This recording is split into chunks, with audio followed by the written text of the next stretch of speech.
The snow came down in slow, heavy flakes that morning, muffling the distant thunder of the front lines. It was February 1944, and the forests near Aachen were scarred by weeks of artillery fire. Among the half-buried carcasses of tanks and trucks, a group of German engineers trudged through the slush toward a captured American M4 Sherman. The vehicle sat at an awkward angle on the frozen earth, its left track broken, its turret scarred with soot and shrapnel. Steam still drifted faintly from the engine vent, a sign that it had not been long since the crew abandoned it. Around the Sherman, the air smelled of oil, cordite, and the faint iron tang of war. One of the engineers, a tall man named Hauptmann Richter, pulled off his glove and ran his bare fingers along the steel plating. He could feel the cold biting through his skin, the rough weld seams where the armor plates joined together. It was crude work, almost careless in comparison to the meticulous welds of their own panzers. Yet there was something strangely purposeful about it, something that made sense.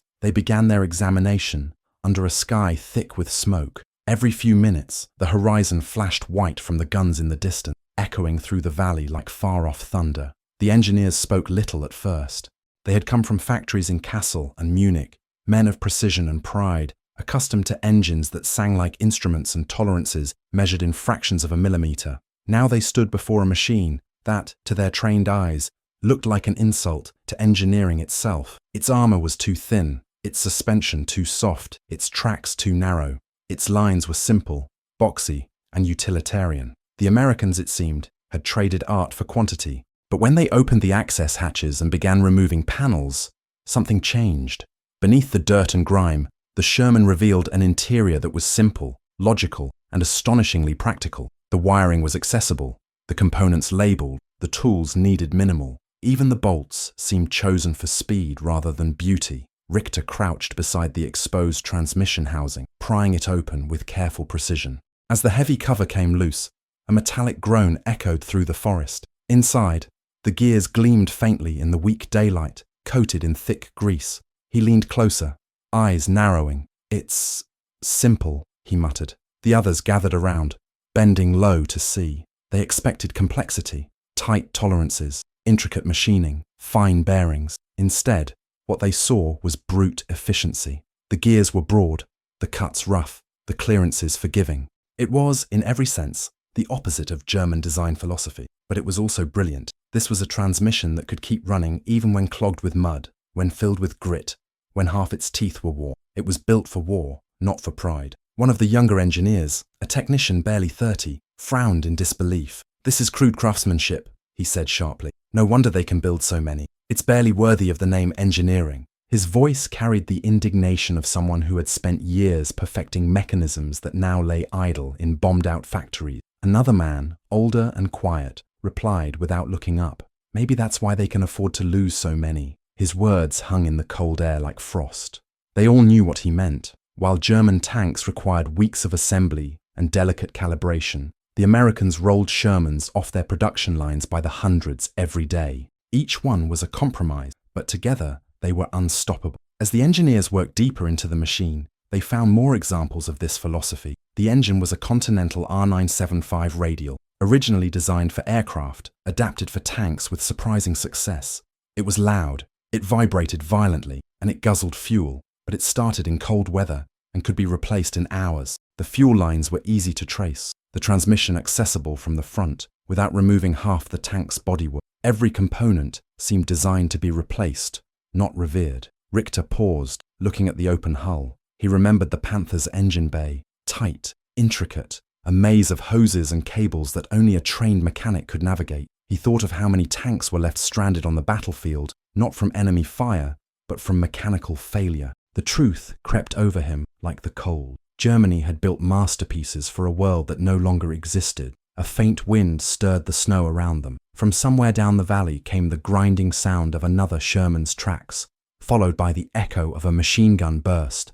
The war was moving, shifting, devouring everything in its path. The engineers stood there among the ruins of their own ambition, surrounded by the wreckage of 1,000 overcomplicated dreams. Richter turned the gear assembly in his hands, watching the grease glisten in the fading light. "They built this to be fixed in a field," he said quietly. "Not in a factory." One of the others nodded. "They built it to survive soldiers, not engineers." For a long while, no one spoke. Snow gathered on their shoulders, melting into dark patches on their coats. The world around them seemed to shrink to that one silent recognition. That victory did not belong to perfection, but to persistence. The Americans had learned that lesson. The Germans, it seemed, had not. As dusk settled, the men began to pack their tools.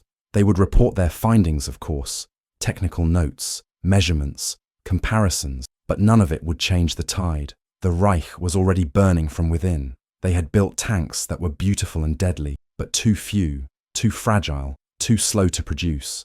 The Sherman was the opposite, ugly, unremarkable, and utterly unstoppable. It was a war machine designed not by idealists, but by pragmatists. It did not seek glory, it sought function. Richter stood for a moment beside the Sherman, looking at its dented armor and scarred tracks. In that silent machine, he saw the difference between the two worlds at war. One built things to last forever, the other built things to win today. And somewhere deep inside him, he knew which philosophy would be left standing when the smoke cleared. If you've reached this far into the story, leave a quick comment. Tell me where you're watching from. It's always powerful to see how far these echoes of history still travel. When the engineers returned to their temporary quarters that evening, the air inside the small stone building felt thick with more than just the smoke of their oil lamp. They had spent the entire day dissecting the captured Sherman, cataloguing every gear and bolt, sketching diagrams, and writing down measurements that told a story none of them wanted to read. Outside, the artillery had fallen silent for the first time in days, leaving an uneasy calm. Inside, the only sounds were the scratching of pens against paper and the faint hum of a generator struggling to stay alive in the cold. Major Kruger, the head of the inspection team, sat near the stove, his uniform dusted with snow and his gloves blackened with grease. He stared at the stack of notes on the table and exhaled through his nose. "They build for men who have no time," he said finally, his voice low. "While we build for men who have too much pride." Nobody answered. They didn't have to. The truth had already settled over them, like the winter fog outside the window.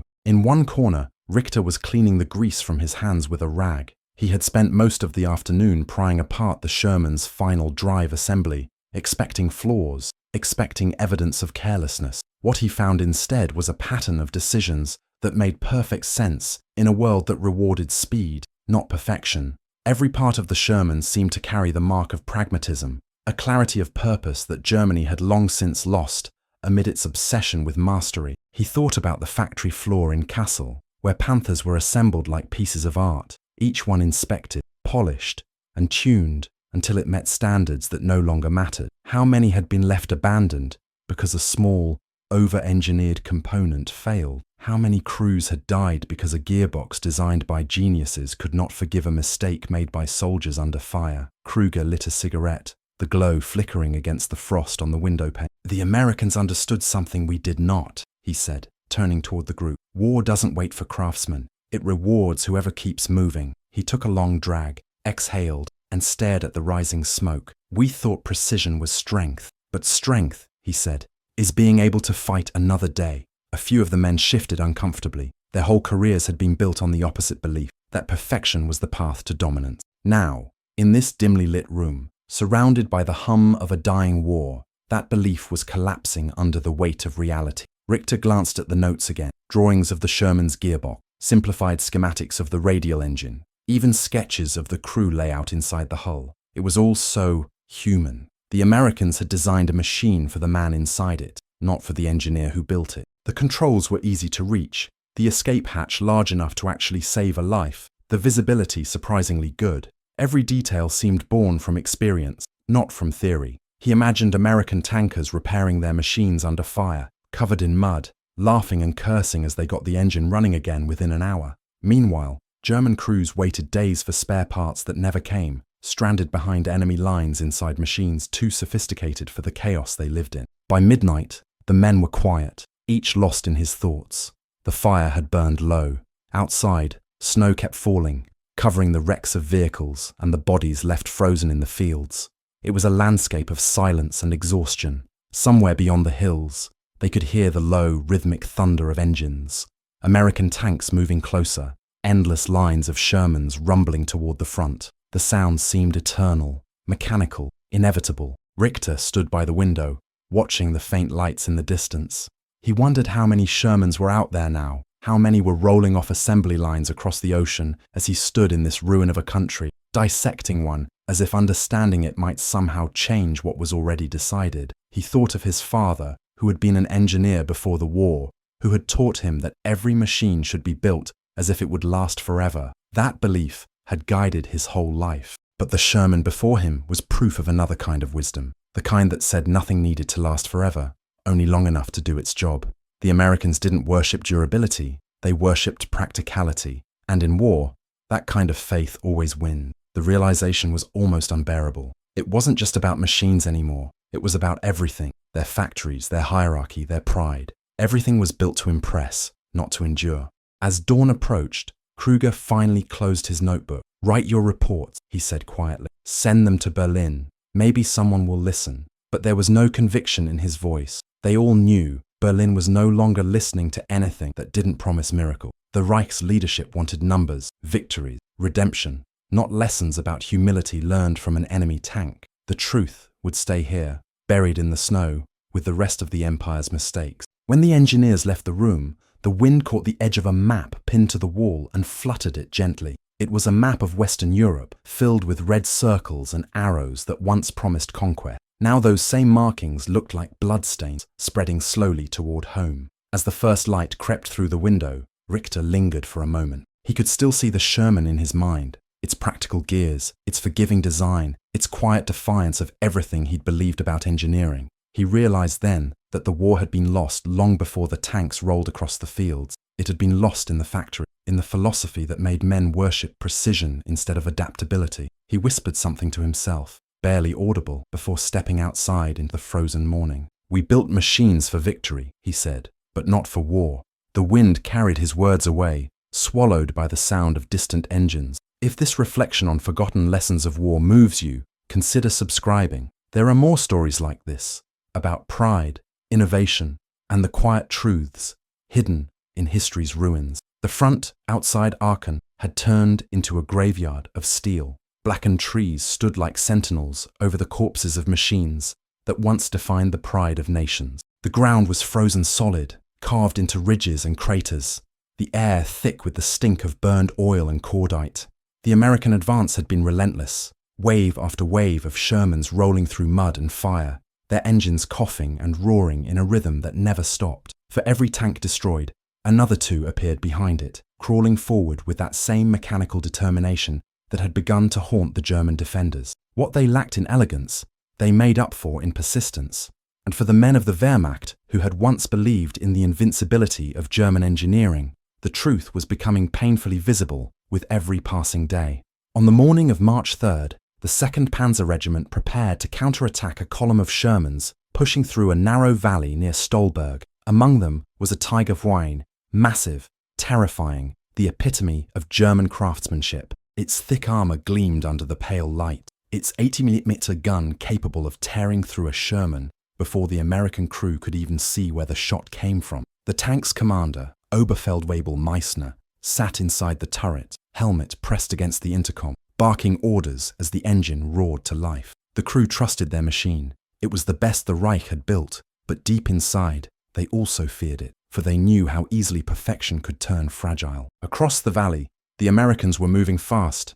The Shermans advanced in pairs, spreading out across the open field, their turrets scanning the tree line. The snow beneath their treads was churned into grey sludge. Sergeant William Cross, commanding one of the lead tanks, leaned out of his cupola, eyes squinting against the glare. His crew was exhausted, 3 days without proper rest, but their Sherman had survived longer than most. They'd replaced a broken track the previous night, right there under shell fire, with nothing more than a crowbar, spare links, and stubbornness. The repair had taken less than 2 hours. "She's ugly," Cross muttered, patting the turret as the tank rumbled forward. "But she's ours." Then came the flash. The Tiger's shot ripped through the fog like lightning. One Sherman exploded instantly, turret blown clean off, a column of black smoke spiraling into the sky. The Americans scattered, maneuvering frantically for cover. The Tiger fired again, another thunderous roar, and a second tank went up in flames. Meissner's crew cheered, the gunner shouting as he loaded another round. In those first moments, it seemed like the old order had returned, the superiority of design, the dominance of precision. But the field had changed. While the Tiger destroyed 2, the rest of the Shermans kept moving. Their commander's voice came crackling through the radio. "Flank left, use smoke, keep them guessing." White smoke shells burst across the valley, thick clouds obscuring the Tiger's vision. The Americans didn't need accuracy, they needed momentum. Within minutes, they were circling, 3 Shermans fanning out across the ridge. Cross's crew fired smoke grenades, then switched to high-velocity armor-piercing rounds. They knew the Tiger's weakness wasn't its armor, it was its complexity. Every maneuver required delicate coordination. Every movement risked a mechanical failure. Meissner tried to reverse to a better position, but the transmission jammed momentarily, grinding with a metallic scream. "Verdammt!" The driver cursed, struggling with the levers. The seconds lost in that hesitation were fatal. Cross's gunner fired from less than 300 yards.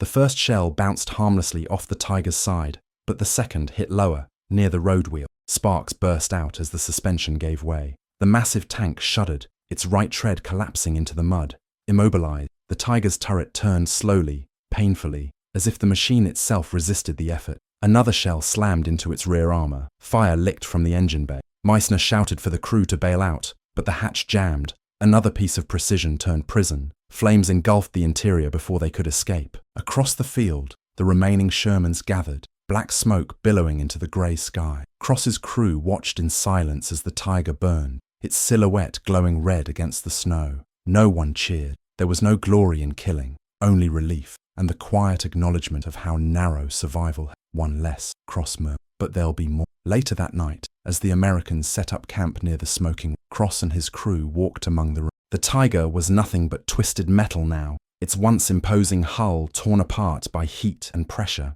The contrast was almost tragic. It had been a masterpiece of design, engineered to perfection, armored beyond reason, and yet it died like any other machine, undone by the very perfection that defined it. Across the valley, German engineers, including Richter, arrived the next morning to recover what was left of the Tiger. When he saw it lying there, massive, motionless, blackened by its own burning oil, he felt an ache he couldn't name. This was his creation, his philosophy, his faith in steel and precision, laid bare in ruin. Nearby, the Shermans rolled by again, repaired overnight, streaked with mud but alive. The engineers watched them pass, engines coughing but unbroken. There was no art in them, no glory, but they endured. That was their genius. The sound of those engines faded slowly into the distance, like a hymn to practicality. Richter knelt beside the Tiger's destroyed transmission, still recognizing the beauty in its design, and yet, for the first time, he no longer felt proud of it. It was perfect, but useless. The Sherman's simplicity had proven itself in the only arena that mattered, the field. As he stood and looked at the smoking horizon, he knew the truth was irreversible. The war would not be won by brilliance. It would be won by machines that refused to quit. By late March, the engineers had stopped talking about victory. The reports they wrote no longer carried the polished optimism demanded by Berlin. Instead, they became quiet studies in resignation, a record of lessons learned too late. The war had shifted decisively westward now, the front lines collapsing under the weight of the inevitable. What had once been the heart of German industry, Ruhr, Cologne, Essen, was being pounded into rubble by the steady rhythm of American and British bombers. Every night the sky burned red, and every morning the engineers emerged from their shelters to find the world a little smaller, their machines a little fewer, their faith a little weaker. Richter walked among the ruins of a bombed-out depot, boots crunching over glass and steel, the smell of oil thick in the air. Beside him lay what remained of a Panther, its engine block split in two, its turret overturned like a decapitated head. He stopped for a moment, staring at it as one might a fallen comrade. He had spent years perfecting that engine, designing tolerances so tight a human hair could barely fit between its moving parts. And yet, here it lay, cold and broken,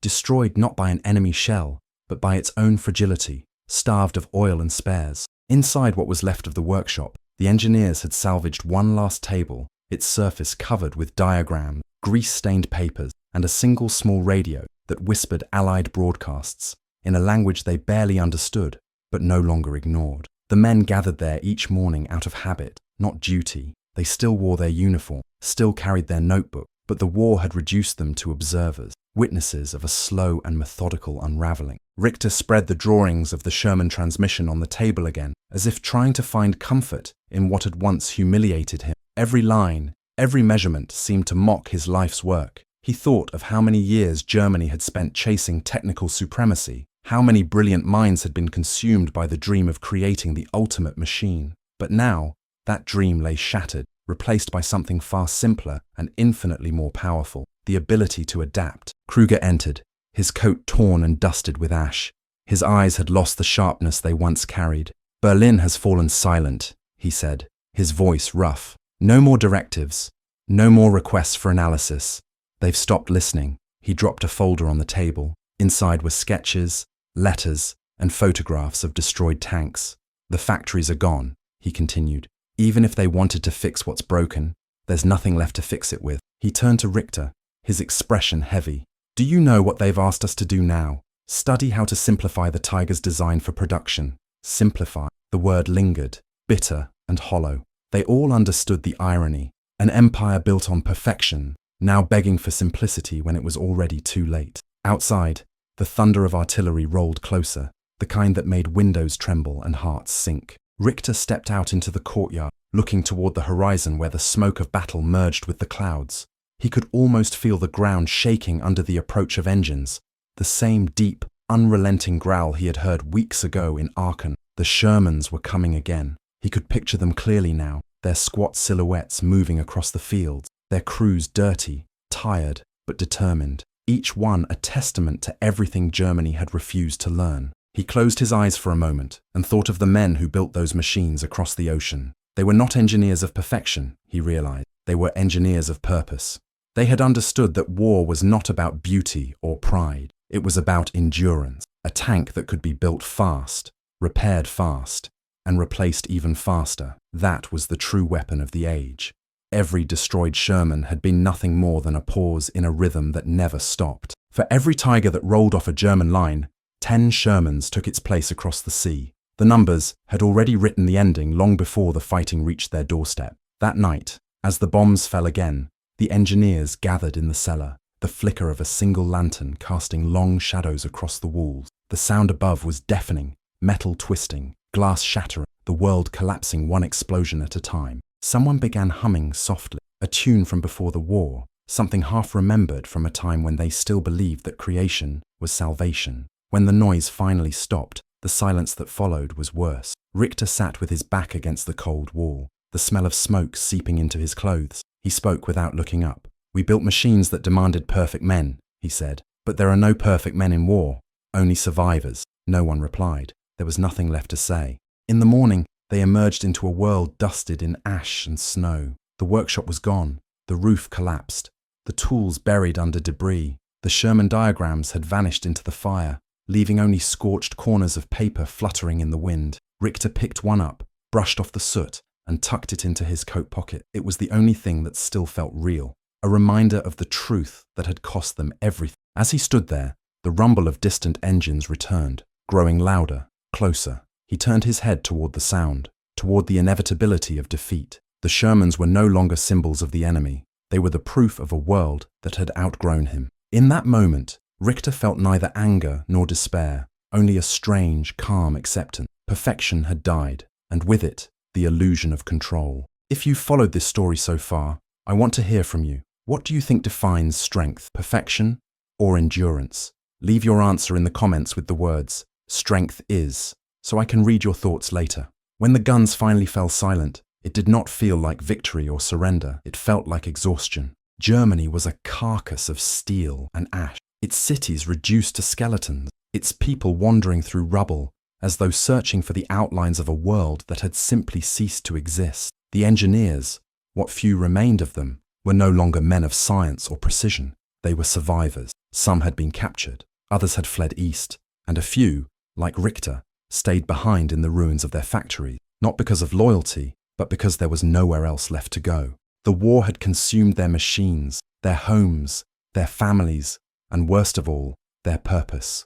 Richter spent his days walking through the wreckage of the once proud assembly halls of Kassel, where the Tigers and Panthers had been born. The air inside was heavy with the smell of rust and burned paint. Every corner held a ghost, a memory of sparks flying, hammers striking, the rhythm of creation that had once filled these walls. Now it was all silent. He found an old workbench beneath the collapsed roof, covered in a layer of grey dust. On it lay the rusted shell of a transmission casing, the kind that once powered the tanks he had believed would change history. He sat there for a long time, running his fingers over the corroded metal. It was strange how quickly glory decayed. The Allied soldiers had passed through weeks earlier, taking notes, photographing everything, asking questions. Some of them even spoke to him, young men from America and Britain, curious about how such beautiful machines had been built. One of them, a sergeant from Detroit, had smiled at the sight of a Panther's drive assembly. "You guys made art out of killing," he had said, half admiring, half disgusted.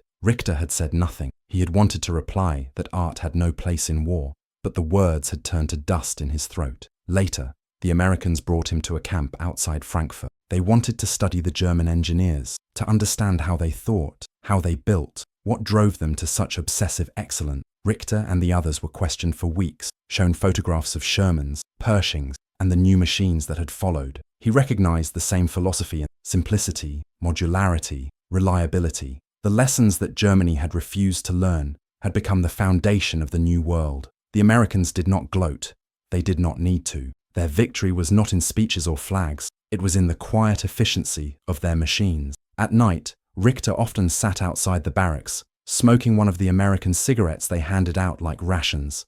He watched the trucks moving along the dirt roads, dozens of them, carrying supplies, tools, spare parts. Everything worked, everything moved. There was no chaos, no improvisation, only an unbroken rhythm of function. It was what the war had been all along, he realized. Not a contest of courage or strategy, but of logistic, design, and endurance. The side that could keep its machines alive would always outlast the side that tried to make them perfect. He began to dream of the Sherman again, not as an enemy, but as a symbol. In his mind, he saw its simple gears turning, its radial engine humming, its crew working together in the cramped hull. The image no longer filled him with contempt. It filled him with understanding. The Americans had built their tanks the way they built their country, not flawless, but resilient, adaptable, and infinite in number. He thought of how Germany's engineers had chased purity, symmetry, and control, believing that beauty and precision were the same as strength. They had been wrong. Strength was imperfection that refused to stop moving. Weeks turned into months. The Americans moved on, and the camp grew quieter. Some engineers were taken to work for the Allies. Others disappeared into the Soviet zone. Richter stayed, tending to the machines left behind. He dismantled a burned Panther one piece at a time, not to salvage it, but to study its death. Every bolt, every bearing, every melted wire told him the same story. It had been too fragile for the world it lived in. Near the end of one long afternoon, he sat in the turret, staring through the periscope at the empty field beyond. He imagined the battlefield as it must have been. Shermans rolling across the hills, tigers burning in the distance, men shouting over the roar of engine. The sound of it echoed faintly in his memory, but now there was only wind. He realized then that war had been a cruel teacher, but an honest one. It had stripped away illusions and left behind only truths. Every empire, every machine, every dream of control eventually broke down. What mattered was whether you could rebuild it. The Americans had known that from the start. Richter wondered if his own country would ever learn. He reached into his pocket and pulled out the charred fragment of the Sherman diagram he had saved from the fire months earlier. The paper was brittle, the edges blackened, the lines almost gone. He unfolded it carefully, tracing the faint outline of the gear assembly with a trembling hand. There, in that simple curve of metal teeth, he saw everything that had doomed them and everything that had saved the others. It wasn't beauty, it wasn't perfection, it was acceptance. The sun sank behind the ruins, casting long shadows over the wreckage of what had once been the pride of German engineering. Richter sat in silence, the faint hum of distant Allied trucks the only sound in the air. For the first time in years, he felt no bitterness, no shame, only clarity. The war had not ended with the last shot fired. It had ended the moment one engineer touched the gears of a Sherman and realized what his own creation had forgotten. The summer of 1946 came softly, carrying with it the scent of rebuilding and the uneasy quiet of a world trying to remember how to breathe. Across the ruins of Germany, grass began to push through cracks in the asphalt, birds returned to shattered rooftops, and men who had once built engines of war now rebuilt bicycle, farm tool, and broken lives. Richter had moved to a small town near Fulda, where the air was cleaner and the ruins less heavy. He lived in a modest room above a mechanic's shop owned by an old friend from before. a place that smelled of oil, iron, and faint hope. Every morning he walked to the workshop, passing American jeeps rumbling through the streets. Their stars faded from dust and time. The soldiers waved sometimes, boys who looked far too young to have seen what they must have seen. Richter would nod, silently, and continue on. He had grown thin, older than his years, but his hands were still steady, his eyes still sharp. In the evenings, when the light fell low, he sat outside the shop and listened to the countryside, the distant clatter of hammers, the hum of machines reborn for peace. One afternoon, a truck arrived from Frankfurt, its driver carrying a wooden crate marked with the emblem of the US Army Ordnance Corps. The Americans had heard about Richter, about his work, his designs, his quiet cooperation since the war's end. They wanted his help, not for weapons, but for reconstruction. Inside the crate was a dismantled transmission from an American vehicle, newer than the Sherman, simpler still. The driver handed him a note. "If you can fix it, you can teach it." Richter opened the crate slowly, brushing away the packing straw until the metal gleamed beneath the light. It was familiar, unrefined, almost crude, but it worked. He spent hours studying it, running his fingers along the gears, the shafts, the bearing races. Every piece told the same story he had learned too late. Make it simple, make it strong, make it human. In the months that followed, he began to teach the local apprentices what he knew. They were young, curious, untouched by the pride that had once blinded his generation. He showed them how to shape metal, how to measure with patience, but also how to leave room for imperfection. A perfect machine dies the moment it meets the real world, he told them. A good one learns to live in it. They didn't always understand the weight behind his words, but they listened. Sometimes, when he saw their bright eyes and steady hands, he wondered if redemption could be found in such small acts, in teaching a boy how to make something that lasted for the right reasons. But at night, the past still returned. The dreams came quietly at first, the sound of tank treads grinding over frozen earth, the thunder of engines, the flash of explosions that lit up the world like angry suns. In one dream, he stood once again over the open hull of a Sherman, surrounded by snow, his gloved hands trembling as he touched the gears. Except this time, there was no war, no fear, only understanding. The machine seemed alive beneath his fingers, whispering the truth he had once refused to hear. He would wake before dawn, the echo of that sound still in his chest, the steady, patient rhythm of function over form. One day, a group of American officers visited the shop. They were conducting a survey of post-war technical talent, looking for engineers who could contribute to civilian projects in Europe. Richter received them politely, showing them the workshop, the machines, the apprentices. One officer, noticing the precision of his tools, asked with a hint of curiosity, "You used to design tanks, didn't you?" Richter nodded. "Yes," he said simply. "Once." The officer smiled faintly. "Well, you built some fine ones." Richter looked at him for a moment, then shook his head. "No," he replied quietly. "I built beautiful ones. The fine ones were built by you." The officer didn't understand at first, but Richter saw no need to explain. He had already spent a lifetime learning the difference. When the officers left, the apprentices asked him what he meant. He thought for a while before answering. "A machine," he said, "should never ask more from a man than he can give. That was our mistake. We built things that demanded perfection from imperfect people. The Americans built things that forgave them." He paused, wiping grease from his hands. "And that," he added, "is why they're still driving." As the seasons passed, Richter found himself at peace in the rhythm of work. The clang of hammers, the hiss of welders, the hum of rebuilt engines, all of it felt like penance and renewal at once. He wrote often, sketching designs for simple machines, tractors, pumps, transmissions, each one stripped of vanity, built with purpose. His notebooks filled with quiet reflections, technical drawings, crossed with fragments of thought about the nature of endurance, of failure, of learning too late. In one margin he wrote, almost as if confessing to himself, "The best machines are those that forgive their makers." That autumn, he visited the nearby military cemetery. The rows of graves stretched endlessly under the pale sun, German, American, British, nameless. He walked among them with slow steps, reading the dates, the names, the silence. At one grave, marked only with a number, he stopped and knelt. He didn't know who lay beneath it, but he whispered anyway. "You were right," he said softly, "all of you." The wind carried his words away across the fields. He left the cemetery with his coat buttoned high, the air crisp and cold. For the first time in years, he felt something close to freedom, not from guilt, but from the weight of trying to be perfect. The war had ended, but its lesson was still being written.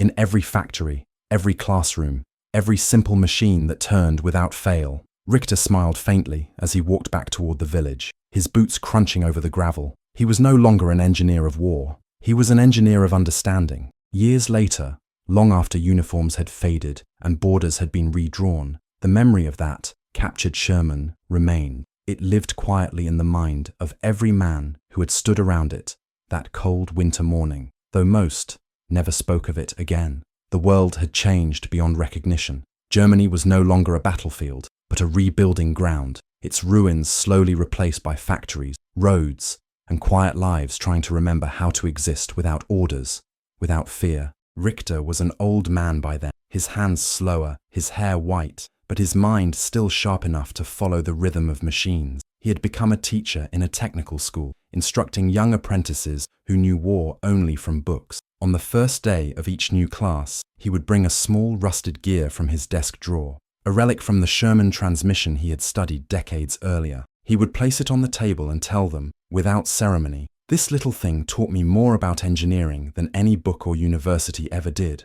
The students always leaned forward, curious, waiting for him to tell the story of tanks and battle, but he never glorified. He spoke instead of philosophy, the philosophy of design, of purpose, of humility. He told them how a nation that worshipped perfection built itself into a corner, while another, guided by simplicity, built a bridge to victory. He explained how the smallest part could reveal the greatest truth, how the strength of a machine was not in its polish, but in its forgiveness. Perfection breaks, he would say. Forgiveness endures.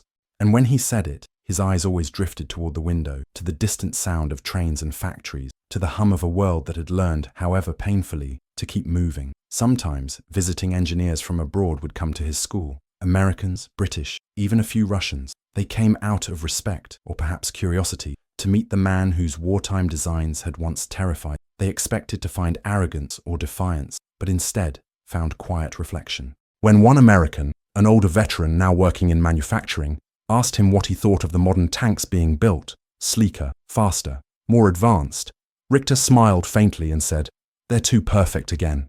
The man laughed, thinking it was a joke, but Richter didn't laugh with him. He had seen what perfection demanded and what it cost. As he aged, his life grew simpler. He still repaired machines in his small workshop on weekends, tractors, pumps, bicycles. He refused to let his students throw anything away. "If it broke," he would say, "it can teach you why." Sometimes, when the light hit his tools just right, the memories would come back. Snow, smoke, the sound of distant artillery, the feeling of his hand on that cold, foreign steel. But now the memory no longer. It simply reminded him that even in the darkest hours of destruction, there had been lessons worth keeping. One evening, as the sun dipped low and the fields outside the town glowed gold with late summer light, Richter sat outside his workshop with a cup of coffee. A young mechanic, one of his former students, joined him. They spoke of engines, of how everything was changing again. Faster production, new alloys, new technology. "The world is chasing perfection again," the young man said, half in admiration, half in warning. Richter nodded slowly, his gaze distant. "Yes," he said softly, "and it will catch it for a while. But nothing perfect survives long in the hands of men." A few weeks later, he fell ill. Age and exhaustion had finally caught up with him. His students visited often, bringing sketches and projects for him to review. Even from his bed, he would trace their blueprints with trembling fingers, offering quiet corrections, never criticism. On his last night, as rain tapped gently against the window, he asked his apprentice to bring him the small gear from his desk. When it was placed in his palm, he smiled faintly and closed his fingers around it. "This," he whispered, "was the moment I understood what we had done wrong." His breath grew shallow. "We built machines that reflected who we wished we were," he said, his voice barely audible. "They built machines that reflected who they were, and that's why they won." Those were his last words before he drifted into sleep. In the years that followed, his students kept his workshop alive. They hung the rusted gear above the doorway, a small, unassuming relic of a forgotten tank that had once changed a man's understanding of his entire life. The story of the Sherman and the Tiger was passed down, not as a tale of war, but as a parable of creation, humility, and endurance. And though the world moved on, the lesson never faded. Every engineer who studied that story understood what Richter had come to realize too late, that the brilliance of a design means nothing if it cannot survive the hands of those who depend on it. Some said he died haunted by that captured machine. Others believed he died redeemed by it, but those who knew him best said he had simply made peace with his craft, with his country, with himself. The gear from that Sherman remained, turning slowly in the memories of those who learned from him, a quiet symbol of the balance between art and necessity. The snow returned again that winter, falling softly over the town, over the fields, over the old factory ruins where the first tigers had been born. And somewhere, under all that silence, it seemed you could still hear it, the sound of an engine turning, steady, human, imperfect, but alive. If this story spoke to you, leave a like and subscribe for more tales like this. Stories not just of war, but of what it means to build, to fail, and to learn.